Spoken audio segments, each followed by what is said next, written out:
Katika ile orodha tuliyokuwa nayo, tutatoa nafasi 2 kwa kifupi sana kwa viongozi ambao viongozi wa mageuzi kwa muda mrefu ambao walifanya vile kazi na Mzee Mtei, lakini leo hawako Chadema, lakini tunajua wanadamu ya Chadema, wanadamu ya Mzee Mtei. Kwa hiyo naomba nimkaribishe Mheshimiwa Zitto Zuberi Kabwe kwa kifupi sana. Najua chama chake kimeshazungumza, lakini kwa sababu huyu alifanya kazi na Mzee Mtei akiwa mdogo kabisa, namkaribisha atoe salamu yake kwa kifupi sana Mheshimiwa Zitto. Na atakayefunga ukurasa huo ni mbunge mwenyeji ambaye ni Joshua Nassari. Nitazungumza kwa kifupi sana ili tuweze kuruhusu sasa maaskofu waje watuongoze katika ibada. Karibu sana Mheshimiwa.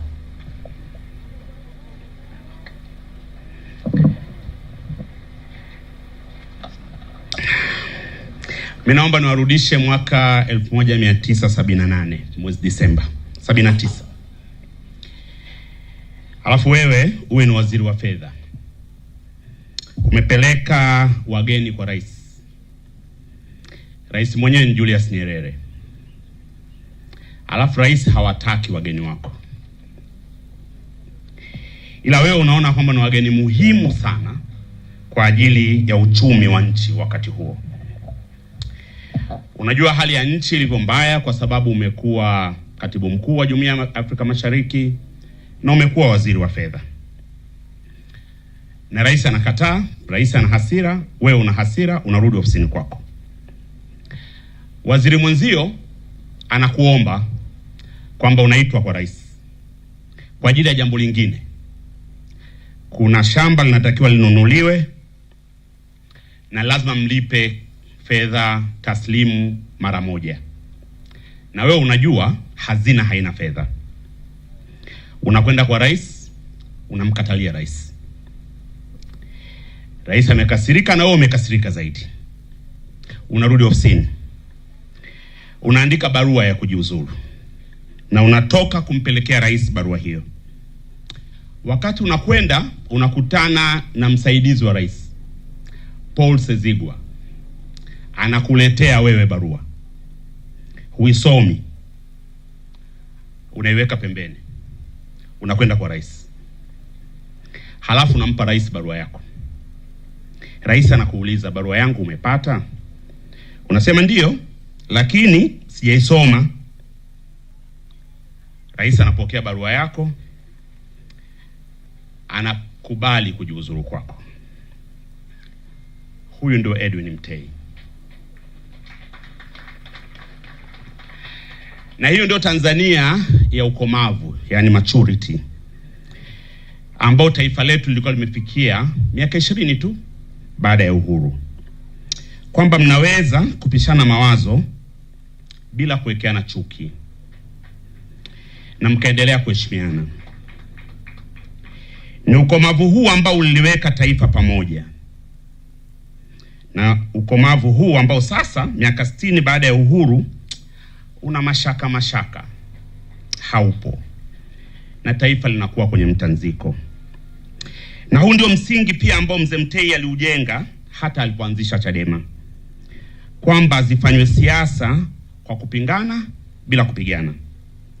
Bila kujenga chuki, na unaona mawazo yake kwenye kitabu chake ambacho Mzee Mgoya amekieleza hapa.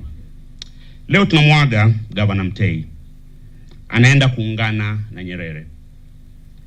Anaenda kuonana na rafiki zake kina Bob Makani, Victor Kimesera, Brown Ndolilupi, Mama Mary Kabigi na wenzake wengi. Maisha ya Edwin Mtei ni duara lililokamilika.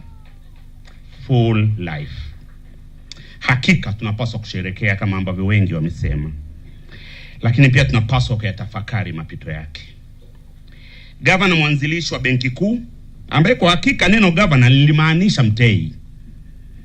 Mwalimu Nyerere aliendelea kumuita Mtei gavana muda wote, licha ya kwamba nchi ilipata magavana wengine, Irabu, Rutihinda, Idris Rashid, Daud Balali, Profesa Ndulu na wengine ambao wako paka sasa kina Tutuba.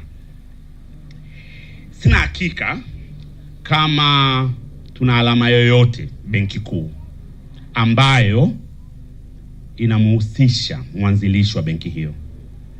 Na kama jibu ni hapana, nadhani huu ni wakati mwafaka wa serikali kutazama namna gani ya kumwenzi, kwa sababu huwezi kutaja benki kuu bila kumtaja Edwin Mtei. Kwa wanasiasa na viongozi wa sasa, kuna mafunzo makubwa katika maisha ya Mtei. Sisemi kuwa tuwe kama walivyokuwa wao, na kama alivyosema waziri mkuu wa sasa wa Canada na gavana wa zamani wa Canada na Uingereza, ndugu Carney, nostalgia is not a strategy. Ninaamini tutajifunza mengi, na mzee Mtei ametufunza mengi. Sisi ambao tumepita katika mikono yake ni familia, fanya kazi na kina Mashinda, wajukuu wake. Mara ya mwisho nimemuona mzee kwenye birthday ya binti wa mtoto wake akiwa katika hali ya uzee, lakini alihudhuria birthday ya binti ya mjukuu wake Inga, ambaye nimemuona hapa pia. Naamini kabisa kwamba sote kwa pamoja hatuendi kumsitiri tu mzee Mtei. Tutayatafakari mapito yake na tutaona namna gani ya kufanya tuwe kama yeye. Poleni sana wanafamilia, asanteni sana. Naomba radhi sana mwenyekiti wangu, na kuomba radhi sana. Ilibidi kwa heshima ya mzee, maisha yake ni makubwa sana, na hata hivyo nimefupisha nilichotaka kusema, lakini kingine watu watasoma kwenye mitandao. Asante sana na poleni sana wa familia.